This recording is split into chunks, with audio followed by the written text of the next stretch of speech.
Hello everyone, welcome to study smart ISPCS. आज हम हमारे ग्रंथ सीरीज के साइंस के सब्जेक्ट से स्टार्ट करने वाले हैं। स्टार्ट करने से पहले कुछ बेसिक डाउट्स जिनको मैं एड्रेस करना चाहूँगा। फर्स्ट ऑफ ऑल कि क्या हमारी लर्निंग स्ट्रेटजी रहेगी, क्या प्रोसेस रहेगा, किस वे में हम इस सब्जेक्ट को कवर करेंगे। ठीक है, तो सबसे पहले तो बहुत से स्टूडेंट्स का डाउट ये आ रहा है कि सर जो ट्रिक्स आप बता रहे हैं, जो भी आने वाले टाइम में हम बताने वाले हैं, उनको याद रखना क्या ही मेनली पॉसिबल है? कैसे याद होंगी इतनी ट्रिक्स? इतनी घटना चक्र तो काफ़ी बड़ी है। देखिए, सबसे पहले कोई भी चीज़ हम याद करते हैं तो उसके बेसिक 2-3 बेस होते हैं याद करने के। पहला होता है रिपीटेड स्टिमुलाई, कि मतलब आपको बार-बार सेम इन्फॉर्मेशन आपको फीड की जा रही है या आप किसी भी वे में उसको एक्सपीरियंस कर रहे हैं, तो आपको चीज़ें याद हो जाती है। फॉर एग्ज़ाम्पल एबीसीडी जैसे हम लोगों ने बचपन में पढ़ी थी, तो कैसे याद है? हम लोगों ने कभी समझने की तो कोशिश की नहीं कि ये क्या है ये एबीसीडी, ठीक है? हमको ये इसलिए याद है क्योंकि स्कूल, कॉलेज, फैमिली फंक्शन कुछ भी हो, हमको बस एबीसीडी हर जगह बुलवाई जाती थी, किसी न किसी वे में हम उसको जीते थे, राइट? इस वजह से हमें एबीसीडी अच्छे से याद है। सेकंड मेथड होता है कि जो हम अपने अभी तक की लाइफ में हम करते आ रहे हैं, कोई भी आपने अभी तक जीएस के सब्जेक्ट्स पढ़े होंगे, तो आपने उसको कैसे याद किया होगा? आपने इनिशियली इसको पढ़ा होगा, then you would have understand it, then after आप उसको रिवाइज़ करके you are able to process that and reproduce that in the exam, ठीक? रीड, अंडरस्टैंड एंड रिवाइज़, ये बेसिक प्रोसीजर हमने अपनाया अभी तक। इसका ड्रॉबैक क्या है कि अगर हम रिवाइज़ नहीं करते हैं, तो we tend to forget things. For example जैसे मॉडर्न हिस्ट्री का हमने देखा है कि सिविल डिसोबीडियंस मूवमेंट क्या होता है, उसमें गांधी जी का रोल क्या है, ये सबको याद है हम सबको। क्योंकि हमने बहुत बार उसको अच्छे से समझ भी लिया है एंड अच्छे से उसको बार-बार रिवाइज़ भी कर चुके हैं। बट अगर आपसे कोई पूछे एकदम से कि नेहरू रिपोर्ट के क्या-क्या पॉइंट्स थे, तो हमको वो याद नहीं है। ऑल्दो हमारे ब्रेन में वो है, but we are not able to recollect it at instantly. तो इस वजह से इससे ड्रॉबैक है कि रिवाइज़ नहीं होने पे प्रॉब्लम आ जाती है। थर्ड वे है कि ट्रिक्स के थ्रू। ट्रिक्स में भी बहुत से वेरिएंट्स हैं, जैसे कि हम निमोनिक्स बना सकते हैं। निमोनिक्स में क्या है कि एक तो पहले निमोनिक याद करो। फिर निमोनिक से रिलेटेड जो लेटर्स हैं, हर एक से एग्ज़ैक्टली उसका क्या मतलब है, वो भी याद करना ही पड़ेगा। तो ये बहुत टीडियस प्रोसेस है। देखने में लगता है कि याद हो रहा है हमें, बट ऑफ ऑफ़न इसके रिज़ल्ट्स बैकफ़ायर करते हैं, ठीक है? सेकंड वे है हम ट्रिक्स में कि स्टोरी बना दो कोई। स्टोरी का ड्रॉबैक ये है कि एक तो स्टोरी सबसे पहले हर जगह फिट नहीं होती, क्योंकि वन वर्ड का अगर कोई स्टेटमेंट है तो उसमें स्टोरी वर्क नहीं करेगी, राइट? और इसका भी वही सेम प्रॉब्लम है कि एक तो स्टोरी का सीक्वेंस ऊपर-नीचे हुआ तो सब गलत हो जाएगा। जैसे हम क्रोनोलॉजी को यूजुअली स्टोरी वे में याद करते हैं, बट अगर इसका स्टोरी में राम पहले था कि श्याम पहले था, तो अगर नहीं याद हुआ तो हमारी पूरी क्रोनोलॉजी गलत हो जाएगी, ठीक? तो ये स्टोरी का ये ड्रॉबैक है। प्लस कुछ जैसे सिंगल वर्ड का आ गया, जैसे हम लोग अपनी साइंस में ही काफ़ी अपने देखा हुआ है एनवायरनमेंट में, बहुत सी टर्म्स आती हैं। फॉर एग्ज़ाम्पल वर्मीकल्चर क्या है, एपीकल्चर क्या है, इनको याद करने के लिए स्टोरी मेथड फेल फेल हो जाता है। तो इसके लिए जो थर्ड मेथड है, जिसको हम अपने इस ग्रंथ सीरीज़ में अपना रहे हैं, that is called as word association. यानी कि हम हर एक वर्ड को या जो भी हम चीज़ें याद कर रहे हैं, उनको याद करने के लिए हम ऐसे याद नहीं करेंगे कि कोई ट्रिक बना दी निमोनिक बेस्ड या कुछ। हम होगा कैसे, बताता हूँ मैं। सपोज़ कोई वर्ड है, टर्मिनोलॉजी है, ओलेरीकल्चर है एक, ठीक है? तो अगर आपने इसको ध्यान से पढ़ा होगा तो आपको याद होगा, अगर नहीं पढ़ा होगा तो हम लोग के पास अगर ऑप्शंस आ जाएँगे कि किससे रिलेटेड है, तो हम कन्फ्यूज़ रहेंगे, यार इससे था, इससे था। ठीक है? तो इसके लिए आप बेसिकली क्या कर सकते हैं कि सपोज़ ओलेरी कल्चर है, ठीक? ओलेरी को मैंने कैसे पर्टिकुलरली याद किया है कि जैसे हमारी मदर वगैरह कभी आपने देखा उनको सब्ज़ी लेते हुए, हमेशा वो बार्गेनिंग में अच्छे होते हैं, राइट? तो सपोज़ उन्होंने कुछ सब्ज़ियाँ ली, उसके बाद भी वो सब्ज़ी वाले भैया को बोलते हैं कि भैया और ये धनिया वगैरह दो या और मिर्च डाल दो एक्स्ट्रा, ठीक है? तो ये जो है कि वो और लेती हैं, उनकी डिमांड होती है, तो और ले रही, इसको हमने सब्ज़ी से रिलेट कर दिया है। अब ये होगा कि ये आपको सुनने में काफ़ी वियर्ड लगेगा, हो सकता है, बट इसमें बेनिफिट ये है कि आपको एक तो पहला कुछ याद नहीं करना पड़ा, कि आपके ब्रेन को ये नहीं सिखाना पड़ा कि ये निमोनिक याद करो या स्टोरी याद करो। इस वर्ड को देख के आपको आपके ब्रेन के सबकॉन्शियस माइंड में जो भी आपने इन्फॉर्मेशन फीड की थी, उसको आप तुरंत क्लिक कर सकते हैं, ठीक है? तो this would be our way to teach, so that will be it. So let's start हमारा साइंस का मॉड्यूल। तो साइंस के मॉड्यूल में हम बायो से स्टार्ट करेंगे। First chapter is regarding the terminologies, वो हम आगे जाके देखेंगे नेक्स्ट क्लास या नेक्स्ट नेक्स्ट क्लास में। आज हम स्टार्ट करते हैं इवोल्यूशन ऑफ लाइफ के बारे में, ठीक है? कि लाइफ अर्थ पे कैसे आई। सो सबसे पहले देखते हैं कि यूनिवर्स का ओरिजिन कब हुआ। तो यूनिवर्स यानी कि जो बिग बैंग हुआ था, वो अराउंड 13.8 बिलियन ईयर्स अगो हुआ था। याद रखिएगा, बिलियन ईयर्स है, मिलियन नहीं, ठीक? तो 13.8 बिलियन अगो ईयर्स अगो बिग बैंग हुआ एंड अभी से अराउंड 4.5 बिलियन ईयर्स अगो हमारी अर्थ का फॉर्मेशन हुआ। अर्थ, ये भी याद रखने का इसमें तो कोई ट्रिक नहीं है, बस बेसिकली ये है कि अर्थ बनी है हमारे 5 से थोड़ा सा कम, यानी कि 4.5 बिलियन ईयर्स अगो। एंड इसमें क्या हुआ एग्जैक्टली, उसके बाद कैसे लाइफ इवॉल्व हुई, उसके लिए डिफरेंट थ्योरीज दी गई हैं। तो उनमें से जो मोस्टली एक्सेप्टेड थ्योरी है वो है हमारी ओपरेन हेल्डेन थ्योरी। वो बेसिकली क्वेश्चन यही आएगा कि ओपरेन हेल्डेन थ्योरी किससे रिलेटेड है। तो उसको याद करने का सिंपल सा तरीका है कि कुछ चीज़ें हैं जो इनके बारे में हमारे पास आंसर नहीं है साइंस के पास, ऊपर वाले के भरोसे ही है, ऊपर वाले के पास ही हल है। तो ऊपर वाले, ओपरेन हो गए ऊपर वाले, और हल ऊपर वाले के पास ही हल है। इसे याद रखिएगा, Oparin Haldane theory is related to what, origin of life. हम लोग कैसे इवॉल्व हुए, कैसे जन्म हुआ, कैसे लाइफ आई अर्थ पे, ये सब ओपरेन हेल्डेन थ्योरी की वजह से एक्सप्लेन किया गया है। इसमें क्या है, एक बार although not very important but बता देता हूँ मैं आपको। तो अर्ली अर्थ जब बना था, तब हमारा जो टाइम था एटमॉस्फेयर था, यानी कि प्रिमिटिव एटमॉस्फेयर जिसको बोलते हैं, वो क्या था, रिच था hydrogen, methane, ammonia, water vapour, इन सब में। तो उसमें कोई फ्री ऑक्सीजन नहीं हुआ करती थी उस टाइम पे, यानी कि ऑक्सीजन ऐसे फ्री फॉर्म में नहीं होता थी। वाटर वेपर हो गया तो एसोसिएटेड रहती, जैसे हाइड्रोजन के साथ एसोसिएटेड है, ऐसे अवेलेबल होती थी, ठीक। तो इसको बोलते थे रिड्यूसिंग एटमॉस्फेयर, ठीक है। ऑक्सीडाइजिंग नहीं था, रिड्यूसिंग एटमॉस्फेयर था। क्या है, जानने की जरूरत नहीं है। और उसके बाद क्योंकि इस टाइम पे ओजोन लेयर वगैरह भी नहीं थी, तो यूवी रेज आती थी, लाइटनिंग होती थी काफ़ी ज़्यादा। तो इस वजह से क्या था, इनका इन ये जो एनर्जी है इसकी वजह से अमीनो एसिड, शुगर्स, ये सब बनने लगे, ठीक है। अब ये सब क्या हुआ, ये इनऑर्गेनिक कंपाउंड्स जो इतने भी थे, विद सपोज यहाँ पे जैसे बन गए टेरेस्ट्रियल एरिया में बन गए यहाँ पे। एंड जैसे मैंने बताया, वाटर वेपर वॉल्केनो के थ्रू आते थे, तो रेन वगैरह बहुत होती थी, तो ये सब बह के कहाँ पे आपके ओशंस में डिपॉजिट हो गए। उस वजह से ओशंस को उस टाइम पे बोलते थे प्रीबायोटिक सूप, ठीक। यानी कि सूप में जैसा होता है ना, बहुत सारी चीज़ें एक साथ एक्यूमुलेट होती हैं, वैसी एक केमिकल्स का पूरा एक्यूमुलेशन हो गया था आपके ओशंस में। इसलिए हम कहते हैं लाइफ सबसे पहले ओशन से क्यों इवॉल्व हुई, तो उसका आंसर यही है कि जो हमारे इनऑर्गेनिक कंपाउंड्स थे, वो बह के रेन के पानी के साथ जाके ओशंस में डिपॉजिट हो गए, एंड लेटर ऑन फिर वो ऑर्गेनिक में कन्वर्ट हुए, लाइफ लिविंग सेल्स बने, इसके बाद लाइफ वैसे ओरिजिनेट हुई। इतना जानने की ज़रूरत नहीं है, आपको बस इतना ही जानना है कि ये जो थ्योरी है, ओपरेन हेल्डेन थ्योरी, किससे रिलेटेड है, ओरिजिन ऑफ लाइफ से। ये बेस्ट डिफाइन करती है कैसे लाइफ इवॉल्व हुई। उसके बाद और भी इसके जैसे मैंने बताया, इसको पढ़ लेना, सेम ही है, ऑल पढ़ने की बिल्कुल ज़रूरत नहीं है कि कैसा प्रोसीजर रहा है इसके लाइफ के इवॉल्व होने का, सेम लिखा है प्रीबायोटिक सूप वगैरह।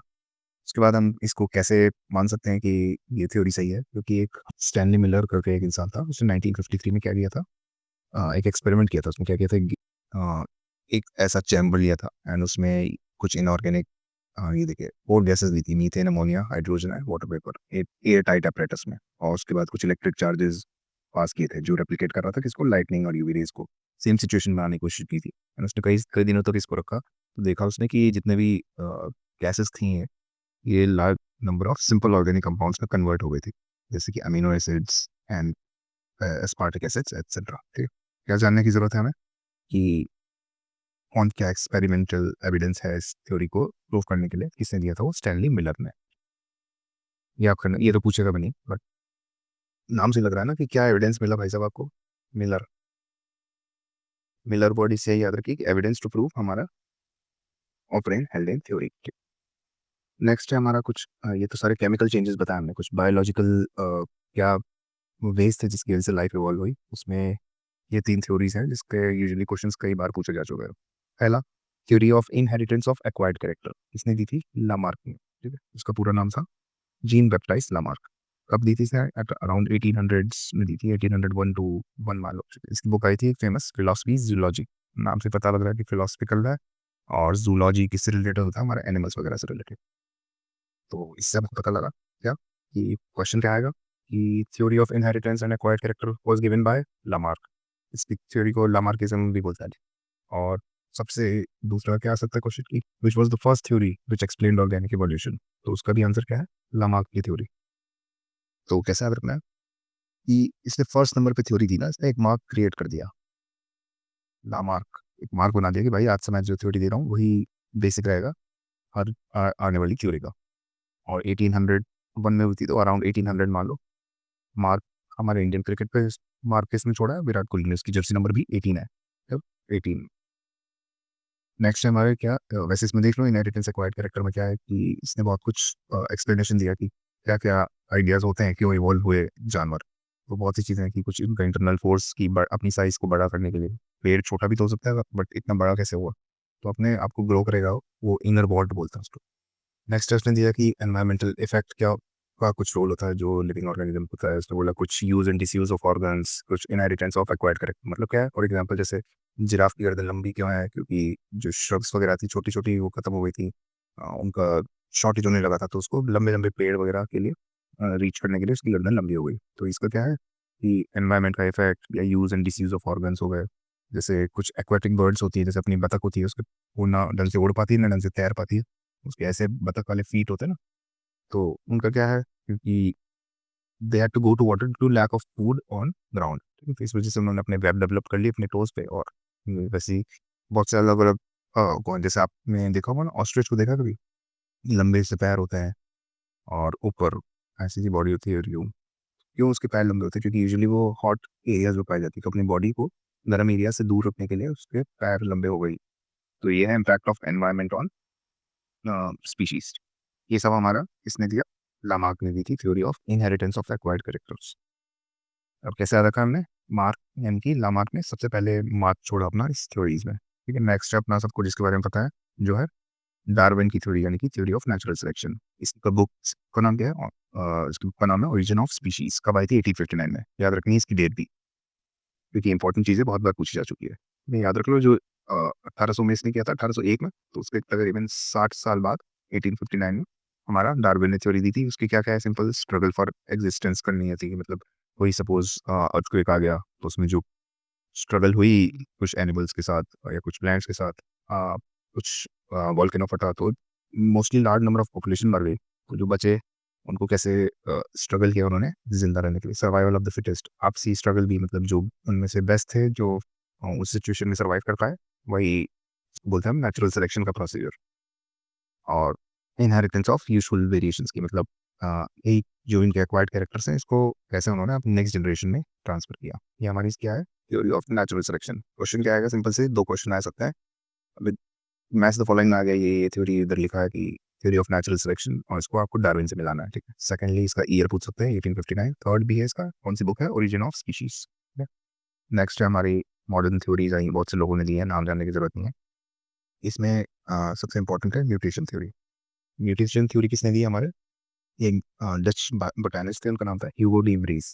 और म्यूटेशन थ्योरी दी क्या, इस म्यूटेशन सबसे ऐसा प्रोसेस है, सबसे ज़्यादा डिफरेंस जो है हमारे स्पीशीज़ में वो लाने में उसका सबसे बड़ा योगदान रहा है। कैसे याद रखना है आपको, देखो, अगर आपने जितनी भी मूवीज़ देखी हैं, इसमें देखा होगा कि कोई एक अच्छा इंसान होता था, कैसा भी इंसान है उसमें, जैसे म्यूटेशन, हल्क को देखा होगा आपने, इसको गामा रेज उसके ऊपर इंजेक्ट हुई, म्यूटेट हो गई उसके बॉडी सेल्स, तो एक मॉन्स्टर बन गया, यानी कि हीरो से वो विलन बन गया, लोगों की नज़र में तो एटलीस्ट। तो म्यूटेशन क्या है, हीरो से, जस्ट से हीरो से विलेन बनने का प्रोसेस, ये सर, हाँ, ठीक है। किसने दी है mutation theory, Hugo de Vries. और उसको कई बार क्वेश्चन फॉर्म में छोटा सा लिख देते हैं डी व्रीज, तो कंफ्यूज नहीं होना है, ह्यूगो डी व्रीज। यानी कि म्यूटेट कैसे होता है, या म्यूटेशन क्या होता है, हीरो से आप विलेन बन जाते हैं। नेक्स्ट क्या है आपके, आ, कुछ फालतू के फैक्ट्स हैं कि आर्किपेट्रिक्स क्या है। ये देखो, आर्की ये वर्ड जिसमें भी आ गया वो इससे रिलेटेड है, कुछ पुरानी चीज़ से रिलेटेड है, यानी कि जैसे आर्कियोलॉजी है ना, पुरानी चीज़ों को पढ़ना, इसी वजह से जिसमें भी बात आ गया। तो आर्किपेट्रिक्स क्या है, एक डायनासोर था जिसकी लंबी सी चोंच थी, बर्ड्स की जैसी दांत वगैरह थे, ठीक है, यानी कि थोड़े बर्ड्स वाले फीचर थे और पीछे रेप्टाइल्स वाले फीचर थे।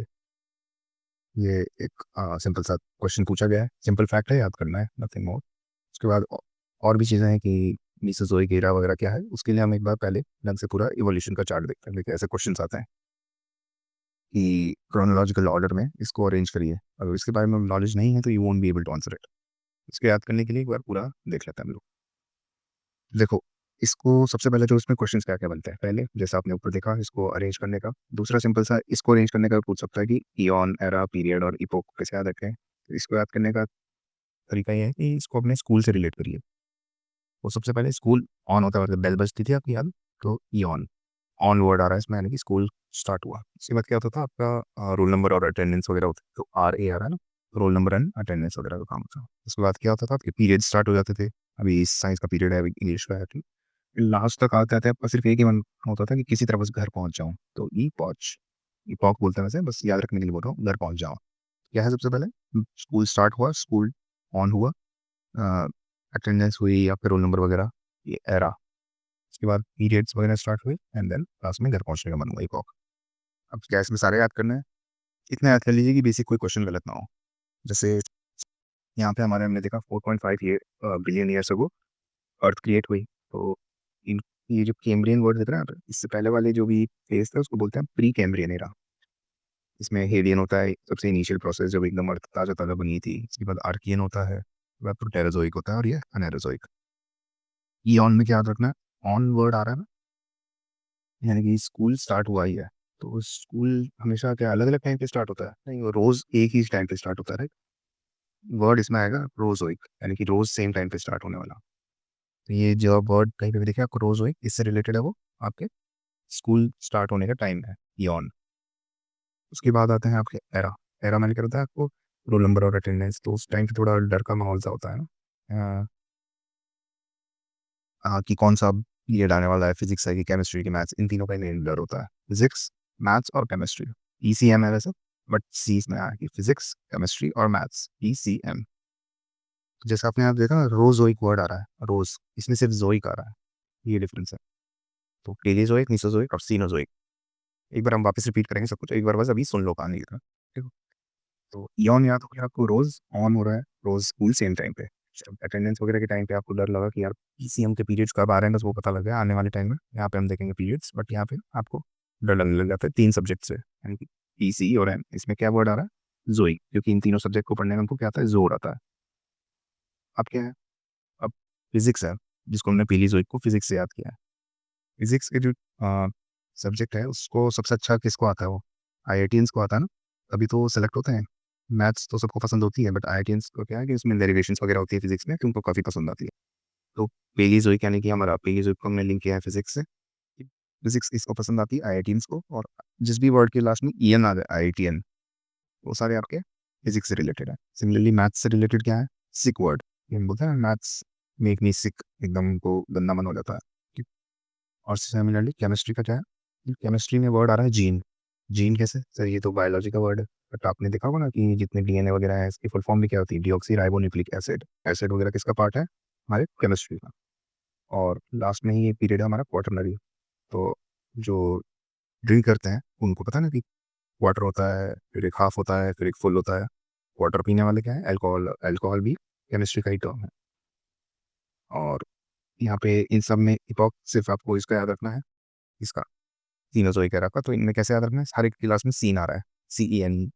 और क्योंकि सीनोजोइक है तो CEN ही आएगा क्लास में। तो अब ये आपका बेसिक क्या है, पूरा जियोलॉजिकल इवोल्यूशन का टाइम फ्रेम है, ठीक। एक बार हम इसको फिर से जल्दी से रिपीट करते हैं क्विकली। तो मैंने क्या बताया आपको, कि सबसे पहले अर्थ बनी कब, 4.5 बिलियन ईयर्स अगो। उसके बाद 3 हमारे ईयॉन्स आए, जो बहुत पुराने, जिसको हम प्री कैम्ब्रियन भी बोलते हैं। इनमें हमारे सबसे पहले हेडियन आए। इन तीनों को याद रखने की जरूरत नहीं है। हेडियन बस ये याद रख लो, हेल से वर्ड ही रिलेट कर लो, हेडियन,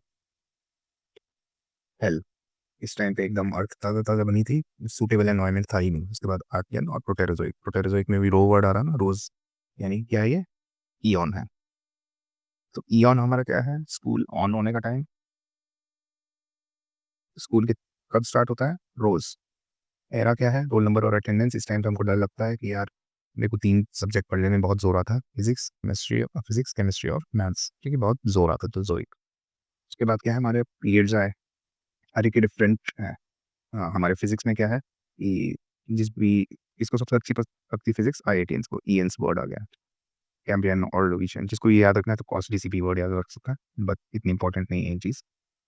उसके बाद मीसोजोइक, यानी कि मैथ्स में क्या होता है, हमको सबको सिक बना देती है, कि जुरासिक और ट्रायसिक की वर्ड आता है, क्रिटेशियस भी है, ये एक्स्ट्रा याद रखना। ये जुरासिक वही है जिस टाइम पे हमारे डायनासोर्स आए थे, याद रखना, बीच वाला हिस्सा है मीसोजोइक का। इसके बाद केमिस्ट्री में क्या होता है, एक तो जीन्स पढ़ा जाता है जो कि बायो से हमने चुरा लिया, और एक क्वार्टर क्योंकि इसमें अल्कोहल है, और इपॉक्स जितने हैं उन सब में सीन आ रहा है क्योंकि ये सीनोजोइक का टाइम है। डन। अब एक एक करके क्वेश्चंस देखते हैं। अब बताओ, ये जो क्रोनोलॉजिकल ऑर्डर है, क्या आप बता सकते हैं? इस वाले में थोड़ा टफ इस वजह से है क्योंकि वो इसको भी याद करवा रहा है। इसमें आपको याद करने की सिर्फ ये जरूरत है कि तो सीन से स्टार्ट हुआ सारे, ठीक, क्योंकि सीनोजोइक एरा है। बट इसमें जो क्वार्टरनरी एरा पीरियड था, जो कि अभी चल रहा है, इस टाइम पे प्रेजेंट है, ठीक है। तो इसके दोनों को याद करना इंपॉर्टेंट है। ये आपने बहुत बार पढ़ा हुआ, प्लीस्टोसीन एरा, प्लीस्टोसीन इपॉक, जिसमें बर्फ वगैरह हुई थी, ठीक है। उसके बाद अब चल रहा है होलोसीन, इसमें जब बर्फ वगैरह पिघल रही है। तो ये दोनों तो याद कर ही लोगी, पहले प्लीस्टोसीन आया था जिसमें बर्फ है, अब होलोसीन अभी चल रहा है।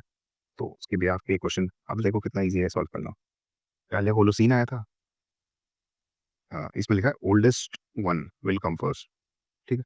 तो होलोसीन पहले आ सकता है, नहीं, होलोसीन तो लास्ट में आया था। इसमें क्या है, इसमें चलो लास्ट में है, इसमें भी लास्ट में है, इसमें नहीं, तो ये दोनों तो कट जाएंगे।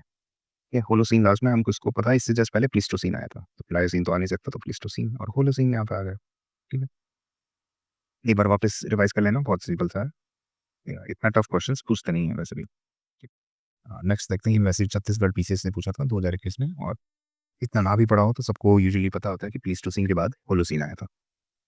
नेक्स्ट हम देखते हैं, which of the following gases were absent in the atmosphere of the primitive earth. मैंने बताया था इनिशियली आपके फ्री ऑक्सीजन नहीं होती थी, ऑक्सीजन हमेशा या तो वाटर वेपर के फॉर्म में किसी के साथ एसोसिएटेड थी, या फिर हाइड्रोजन डोमिनेटेड चीज़ें थी, जैसे कि CH3 NH3 ये सब था, तो ऑक्सीजन वॉज एब्सेंट। उसके बाद ये यूपीएससी का एक क्वेश्चन है, इसको हम देखेंगे बाद में। नेक्स्ट हम ये क्या देखते हैं कि according to recent proof the life on earth emerged approximately कब। तो हमने देखा था रिसेंट, तो हमको क्या पता है कि 5 से थोड़ा सा कम, यानी कि 4.5 बिलियन ईयर्स अगो अर्थ बनी थी। उसके कुछ साल बाद यानी कि 4 बिलियन अगो थोड़ी सी लाइफ बननी स्टार्ट हुई। बट कुछ लोग कहते हैं कि अलग अलग टाइम फ्रेम भी आए, तो बट इनमें सबसे जो बड़ा फिगर कौन सा है, यही है, तो ऑब्वियसली यही होगा। बिलियन ईयर्स अगो के अकॉर्डिंग 0 मिल लेना। ओल्डेस्ट ऑर्गेनिज्म ऑन अर्थ कौन होगा, ब्लू ग्रीन एल्गे। सबको पता है कैसे, कि जब लाइफ इवॉल्व हुई तो सबसे पहले हमारे साइनोबैक्टीरिया वगैरह पैदा हुए। ठीक है, तो इन्होंने ही फोटोसिंथेसिस के थ्रू कार्बन डाइऑक्साइड एब्जॉर्ब की एंड ऑक्सीजन रिलीज की, तो फर्स्ट टाइम एनवायरनमेंट में चेंजेस इन्हीं की वजह से आए थे। ठीक, अब आया देखिए, the book origin of species किसने बनाई थी। मैंने बोला था कि ओरिजिन ऑफ स्पीसीज किसने बोला है, ओरिजिन ऑफ स्पीशीज डार्विन ने।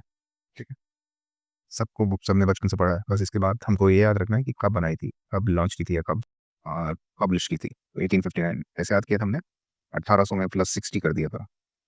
1800 में क्या हुआ था, लामार्क ने अपनी थ्योरी दी थी, मार्क छोड़ा था अपना 1800 में। नेक्स्ट है हमारा Darwin's theory of natural selection is based on, सारे जितने भी फीचर्स आए हैं सब पे बेस्ड है। ओवर प्रोडक्शन हो रहा है, स्ट्रगल कर रहे हैं आपस में, सर्वाइवल ऑफ द फिटेस्ट है, all of the above are true. Propounded theory of evolution, ये है वो। देखिए, इसमें हमने लिखा है कि ये तो बुक है the origin of species, but इसकी थ्योरी क्या थी, थ्योरी ऑफ इवोल्यूशन इसने दी थी। ठीक है, इसने डार्विन ने। उससे कंफ्यूज नहीं होना कि लामार्क ने दी थी सर, नहीं, लामार्क की थ्योरी स्पेसिफिकली डिफरेंट है, IAC नाम है उसका, theory of inheritance of acquired characters. कब दी थी, 1801 में, यानी कि 1800 मान लो, यानी कि विराट कोहली। म्यूटेशन थ्योरी किसने दी थी, मैंने बताया था म्यूटेशन थ्योरी, हीरो से विलन, हीरो थे विलन, ह्यूगो डी व्रेस, तो यही आंसर है। अब देखो इसको लिंक कर दो, थ्योरी ऑफ म्यूटेशन किसने दी है, म्यूटेशन हमारे डी व्रीस ने दिया, देखो पूरा नहीं दिया उसने, विलन दिया सिर्फ। थ्योरी ऑफ एवोल्यूशन हम सबको पता है डार्विन। दो मैच हो गए, वैसे आंसर तो हो जाएगा। उसके बाद अब जो दो नए आए हैं उनको भी याद कर लेते हैं। दो नए क्या क्या है, one gene one enzyme hypothesis, Beadle and Tatum है। Operon concept, Jacob and Monod है। कैसे याद रखेंगे कि वन जीन के साथ वन ही एंजाइम होगा, वरना क्या ताना मिलेगा, मदनी रहने तुम एक से ज़्यादा जीन के साथ एक से ज़्यादा एंजाइम हो तो उसको उसकी गर्लफ्रेंड यही ताना मारेगी, बदल रहे ना तुम। उसके बाद नेक्स्ट आपका ओपरेन कॉन्सेप्ट जो दिया था जेकब एंड मोनोड ने, अभी के लिए इंपॉर्टेंट नहीं है, 1900 में इंपॉर्टेंट था क्योंकि उस टाइम पे इसको नोबेल प्राइज मिला था। अभी के लिए इंपॉर्टेंट नहीं, बट लगे आपको पढ़ना हो you can read it. Next है the main factor of evolution is, तो अकॉर्डिंग टू डार्विन के अकॉर्डिंग तो ये है कि एवोल्यूशन का मेन यहाँ पे लिखा होना चाहिए था वैसे, अकॉर्डिंग टू डार्विन तब natural selection would have been the right answer. Next, in the context of organic evolution, the loss of limbs in snakes is explained by the phenomena of, ये हमने देखा था क्या हो रहा है, use and disuse of organs. कैसे snacks थे, पहले पैर हुआ करते थे, कोरोना हुआ कि कौन इतनी मेहनत करे, पैर से कौन चले, पैर हटाओ, ऐसे टहलते हुए रेंगते हुए चलेंगे। ठीक है, use and disuse of organism is you the ये ऑर्गेनिक एवोल्यूशन हुआ था जिसमें हमारे लॉस ऑफ लिम्स हुए थे। तो किसने दिया था ये कॉन्सेप्ट, हमारे लामार्कस ने दिया था, जिसमें IAC वाला जो कॉन्सेप्ट था, इनहेरिटेंस ऑफ एक्वायर्ड कैरेक्टर्स।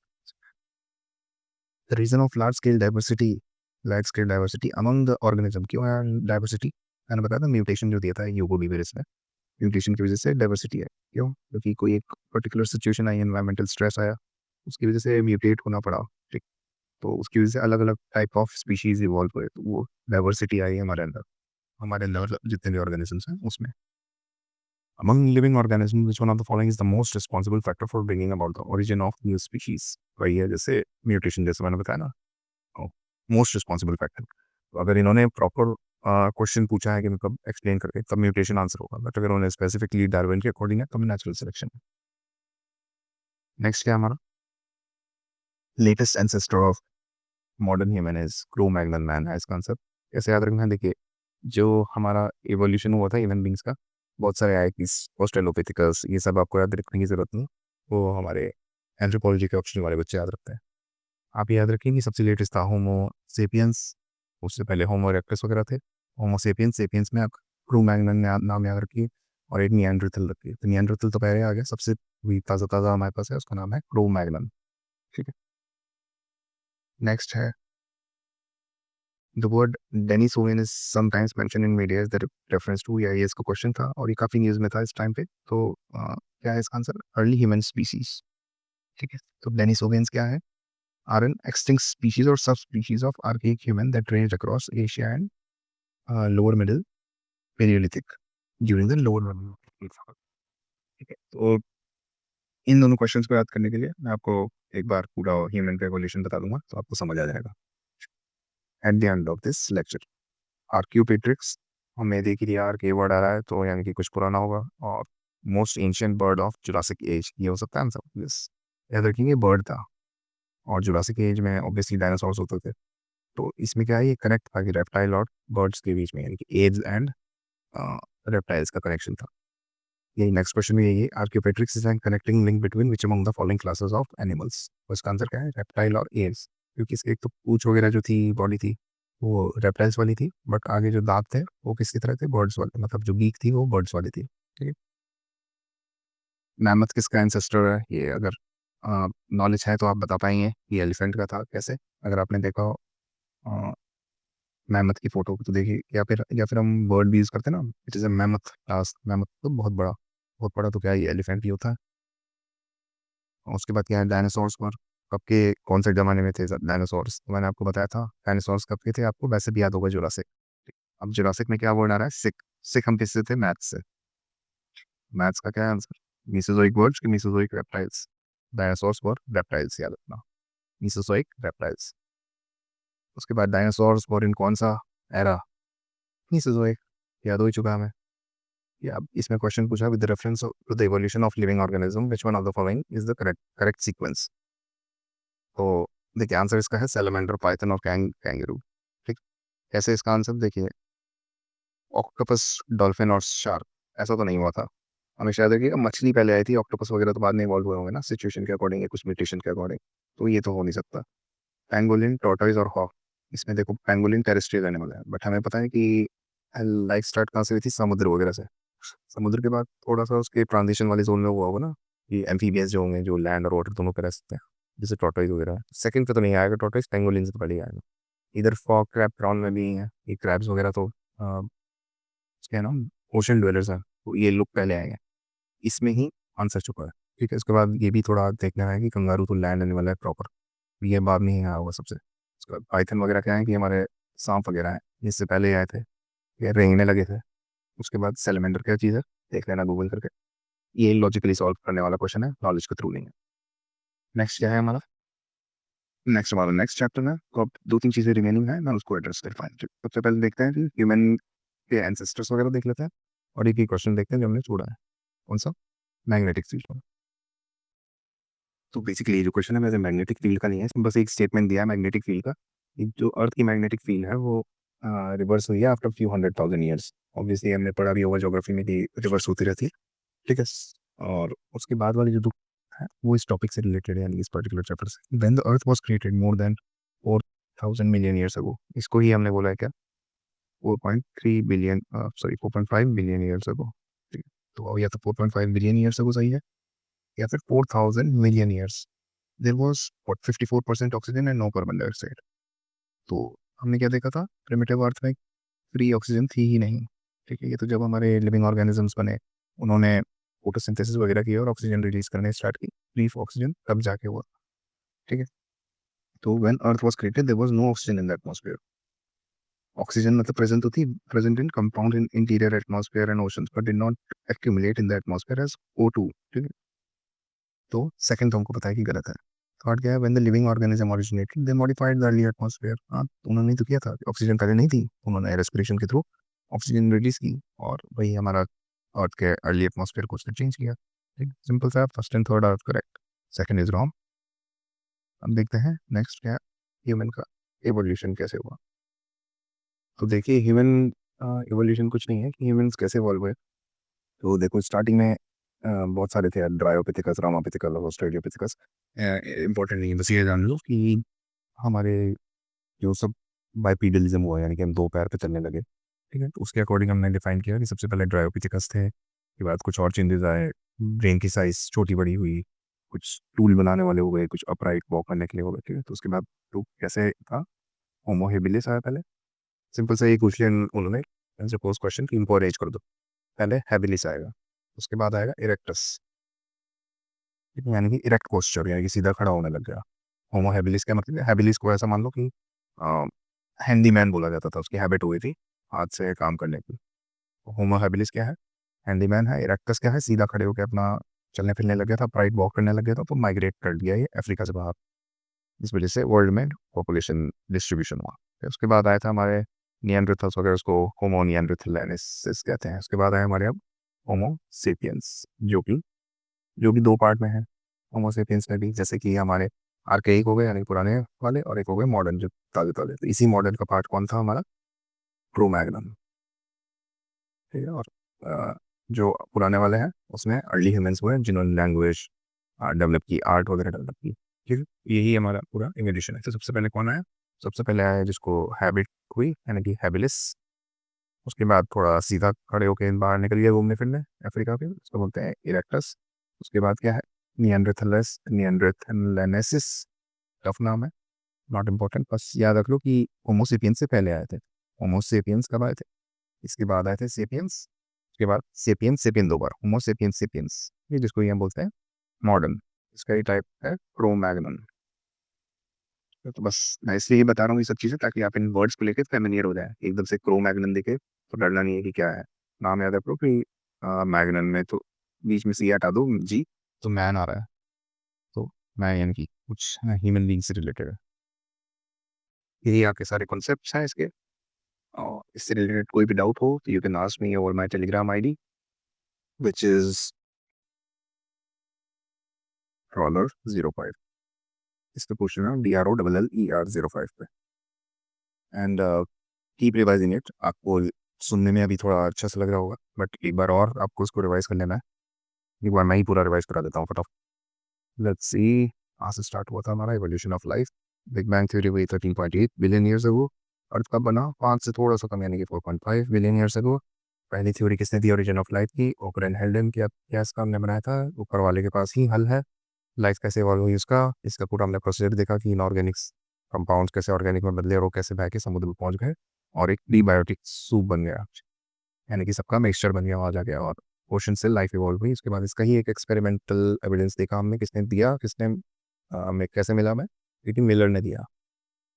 और उसने क्या किया पता है आपको। नेक्स्ट हमने इसके देखी बायोलॉजिकल एविडेंसेस, बायोलॉजिकल इवोल्यूशन कैसे वो होगा। तो 3 थ्योरीज में हमने देखी, पहली IAC यानी कि इनहेरिटेंस एंड एक्वायर्ड कैरेक्टर, किसने दी, लामार्क ने दी। कैसे याद रखा था, मार्क छोड़ा था उसने इवोल्यूशन के थ्योरीज के लिए। और ये 3 यानी कि हमारे विराट कोहली जी के नंबर्स हमने 1800 को याद किया था। उसके बाद थ्योरी ऑफ नेचुरल सिलेक्शन, जिसको हम डार्विन की थ्योरी बोलते हैं, कब आई थी, उससे तकरीबन 60 साल बाद 1859 में। उसकी बुक क्या थी, ओरिजिन ऑफ स्पीशीज, ठीक है। और इसमें वही सब की struggle for existence, survival of fittest and inheritance of useful variations. उसके बाद मॉडर्न सिंथेटिक थ्योरी में बहुत से नाम आए, याद रखने की जरूरत नहीं थी। हमने म्यूटेशन थ्योरी उसमें देखी, जो सबसे इंपॉर्टेंट थी, किसने दी थी म्यूटेशन। इसमें होता था हीरो को किसमें कन्वर्ट कर देता है, विलन में। ह्यूगो डिवेरिस हो गया। आर्किपेट्रिक्स के मैंने बताया, जुरासिक एज में ये थे भाई साहब, जो बर्ड भी थे एंड रेप्टाइल भी थे। एंड देन हमने डायनासोर्स के बारे में पढ़ा कि मीसोसोइक एरा में आए थे, क्योंकि जोइक यानी कि मैथ्स में जोर आता है पढ़ने में। और उसके बाद हमने क्वेश्चंस देखे कि कैसे एरा है, तो एक बार ये सब भी देख लेते हैं। ईऑन मतलब स्कूल ऑन, रोज सेम टाइम पे। एरा मतलब रोल नंबर एंड अटेंडेंस के टाइम पे जो घबराहट हुई, जोर आया 3 सब्जेक्ट में, फिजिक्स, केमिस्ट्री एंड मैथ्स।